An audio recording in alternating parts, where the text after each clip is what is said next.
Aloha everyone, Dr. Summer Nicole here.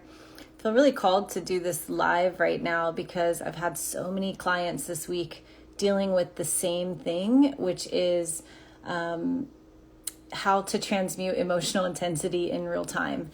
Like women that are deep into their, healing journey, deep into personal growth work, yogis, meditators, all the things. And then in real time, whenever they're triggered, like lose it and not sure what to do with the energy. And I just has been repetitive, even for the last week, 2 weeks. And so I just want to speak to this. So this is the Polyvagal Theory applied, basically, which the Polyvagal Theory says that, we have two states of defense, basically, whenever we're dysregulated, which is our fight or flight mode, and our freeze mode. And so the trick to whenever you're triggered is to understand what are the feelings you get in the body whenever you're in that sympathetic hyperarousal, that sympathetic activation, your fight or flight mode. So that's going to look like agitation. It's going to look like impulsiveness, tenseness. It's going to look like rigidity. It can look like rage. It can look like racing heartbeat. It can look like rapid breathing, irritability, like you can't sit still. Your body can't sit still. You feel restless, like you have a lot of energy to move in the body. And so whenever this happens and your sympathetic nervous system is overactivated and you have so much charge in the body, you have to catch the feelings of sympathetic overactivation before you go into the behaviors of sympathetic activation, which means, making accusatory remarks, impulsive behaviors, losing your patience, panic attacks, like bursts of anger, impulsive decisions, things like this. So whenever you can catch the feelings, the agitation in your body, the racing thoughts, the racing heart, the rapid breathing, when you can catch the feelings of that sympathetic hyperarousal, you can slow time down if you can in real time and pause and those things are happening in my body. Oh, I can't sit still.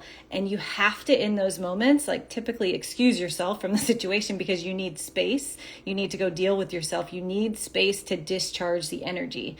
And so if you don't discharge that sympathetic energy, it's going to go into those reactive behaviors that you typically will regret.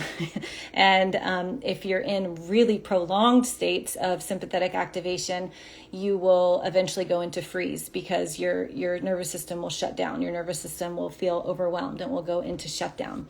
So what it looks like when you can catch the feelings of real time is identifying what you feel somatically in the body, speaking that to the person that probably triggered you of hey, my nervous system's feeling overwhelmed.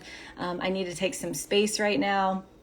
And then you go take some space to take care of yourself to discharge the energy. So that can look like shaking it out. It can look like punching. It can look like dancing. It can look like breath work. It can look like growling, grunting, like any of those things can look different for everybody. But you have to use your vessel. You have to use the body to move and transmute that energy to get rid and discharge and dispel that sympathetic energy in the body. And once you can do that, and it takes 10 to 20 minutes to, people are different, but 10 to 20 minutes to come back to a calm state, a parasympathetic state.